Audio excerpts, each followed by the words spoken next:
Hello, my name is Matt, I'm a teacher, and today I'm going to tell you a story. Hi there, I'm Gianna from Family Fun Twin Cities, and this is the Let's Go Do Fun Stuff show. When I first ran into Matt Eicheldinger, he was on Instagram. He tells stories on his reels, and they are always so uplifting. I knew I would love to meet him, but there wasn't going to be a way to do that.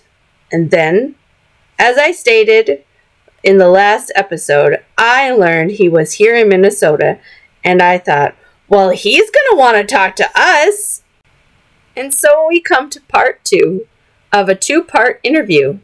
You can listen to our first half of our discussion in the last episode of Let's Go Do Fun Stuff. But actually probably the craziest story is we were on a hike, and we would do this thing called a night hike. And so lights off, just walking on a trail through the forest. And we were walking, and all of a sudden this kid screamed and his hat flew off because an owl came by and grabbed the little ball on top of his hat and just ripped it right off, and then it fell on the ground. That was probably my craziest story, but I usually don't tell stories like that. So how long have you been on like Instagram and stuff? Sharing your stories. Sure. So actually in the middle of the pandemic, I started to try TikTok just to like see what it was about and like learn more what my students were seeing. And so I started posting on there, and I actually had a random viral video. I was in a parking lot and there was a drain, and I unclogged it and swirled the water, and the whole parking lot started swirling, and that got like 15 million views. And so I kind of got like a taste of what is it like to suddenly be kind of popular. And so like I got on Fox 9 News and Care 11 here in the Twin Cities for that video. But that was kind of my first taste of like, how do you navigate social media? And so I had an Instagram at the time. I only had like 50 followers and my grandma. And then when I signed my book deal, I made the really hard choice with my family to go on leave, which means I'm not getting paid anymore. So our family salary was kind of cut in half, which as a father is kind of scary because you want to have things for your family and provide for them.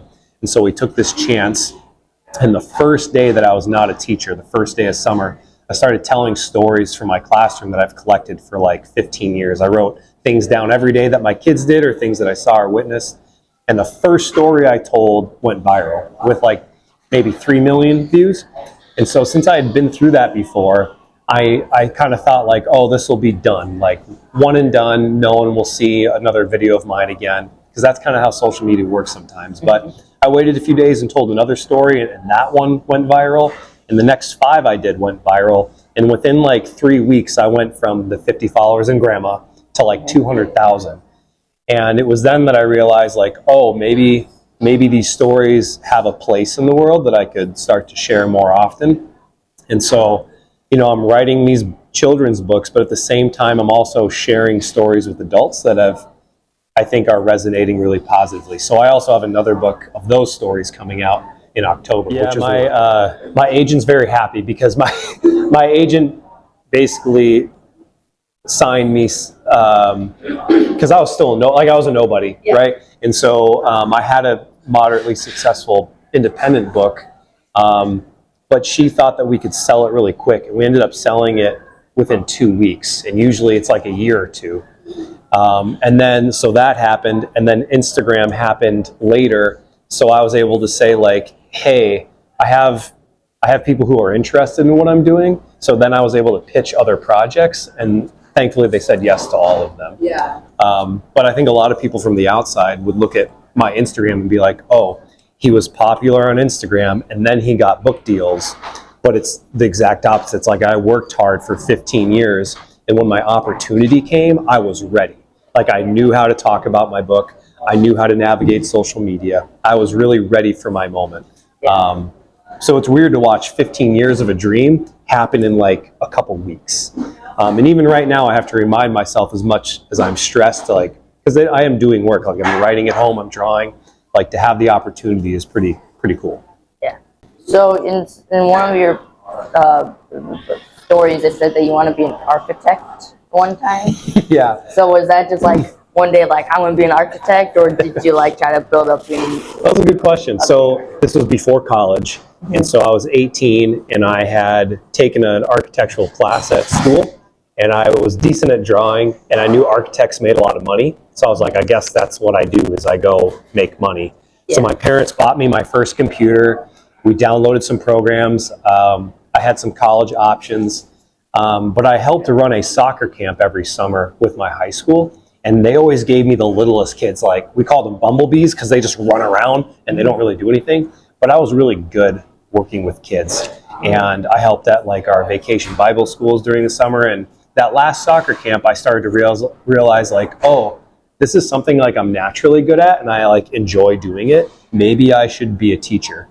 And so that's what I ended up doing, is I chose teaching over architecture. And I'm not really sure what pushed me eventually to become a teacher, or if there was like a specific moment, but I do remember sitting in my room having a realization of, oh, maybe teaching is something I should consider. Yeah, kind of sounds like what Dad did after teaching at summer camp.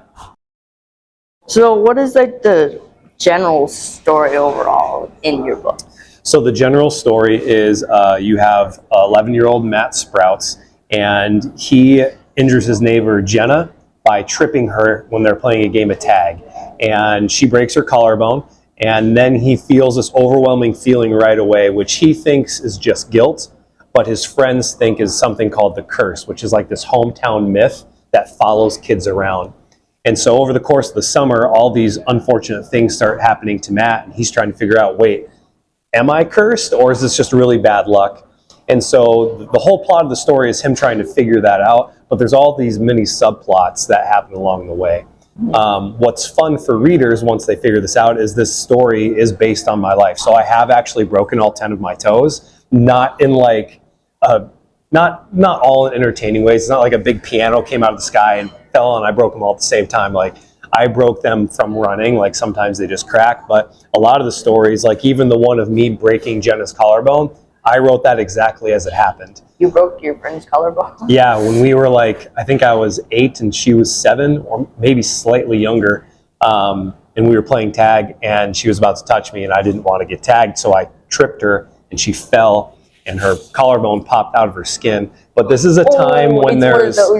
Yeah, but this was a time when there's no cell phones. Yeah. And so this went from being like, oh, we're at home alone having fun, to like, oh, this is like a really big, dangerous situation.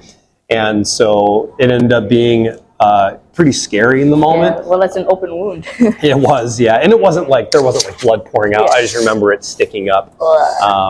And even her like younger brothers were like, you just killed my sister. And in the moment you're like, no, I didn't. But did I? Like, you don't know. You're just trying to solve the problem right then and there. And, Jenna is a friend of mine, knows that I wrote about it, and was happy to be in the book. So what inspired you to write your book? So my first year teaching, I didn't know what I was doing. And like most first jobs, you're trying to figure it out. And a lot of my colleagues at the time were handing kids candy to get them to do stuff like answer a question or run an errand. I didn't have any candy. I wasn't making that much money. So I didn't want to hand out candy. So I was trying to figure out like, what do I have that doesn't cost money that'll get kids motivation? And so what I came up with was just telling stories, because I have a lot of strange stories from my childhood. So I created this glass jar and I put all these slips of paper in, and when kids would finish something, or if we finished the goals of class, a kid could pick one out and I would tell these embarrassing stories from my childhood. And kids liked them so much, I was like, well, I should probably write them down before I forget. So I went home, I was 21 at the time, started writing them all down, or typing them, I should say. And as I was doing that, I was like, oh, maybe I should try writing a book and like connect them all.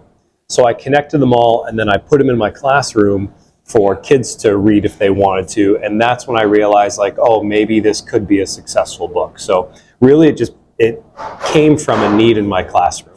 But the history of that book is, like I told you, and I think it was about 2009, 2010 is when I just wrote it for my kids. Mm-hmm. And then I spent the next 12-ish years trying to get it published, which to do that, you have to send a letter to someone in New York called a literary agent. That's where most of them are. And you send a letter and you say, hey, my name's Matt. I wrote this book. Do you want to try and sell it to a publisher? And you have to wait 3 to 6 months to hear back. And so I would send hundreds of letters. and I would get hundreds back over the next year or two every time I sent them, and they were all rejections of, nope, we don't want to read it. Most are polite, some are kind of rude, saying like, you should never publish this book, which is really heartbreaking when you see that it's working in your classroom. And so in 2021, I decided to take a chance, and I self-published my book, and it looked nothing like that. It was the same inside with less pictures. And so then from 2021 to 2023, I just sold copies by myself. And it's really hard to get into bookstores. Like I couldn't get into Target or Barnes & Noble, but I got into some independent bookstores here. And then ultimately that's what got me noticed, was the success of my early book. And so this one releases on the 19th. And then there's another one that releases the sequel in September. And then there's another one that comes out in summer of 2025, which is really cool. Like just to have a book on a shelf is neat, but to know that there's more coming is pretty fun too. Thanks again, Matt, for meeting with us and for being as charming and generous with your time as we were hoping.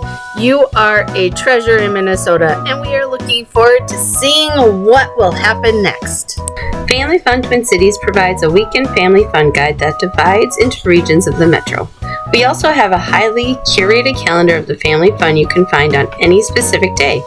We have all the links available in the show notes if you are listening to the podcast, or in the description box if you are watching on YouTube. And now it's time to highlight our weekend top 3. As soon as I can smell the wet earth and the sun is still shining at 6 p.m., I'm ready for a spring farm fix. The FFTC Team's city kids love the opportunity to visit farms not much further than their urban backyards. They're excited to meet the fuzzy new arrivals up close. Baby lambs, curious chicks, piglets, baby goats, and all the rest, while playing at farm chores. Or at least they think it's playing.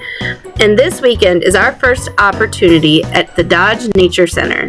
The event is $8 per person, and tickets sell out fast.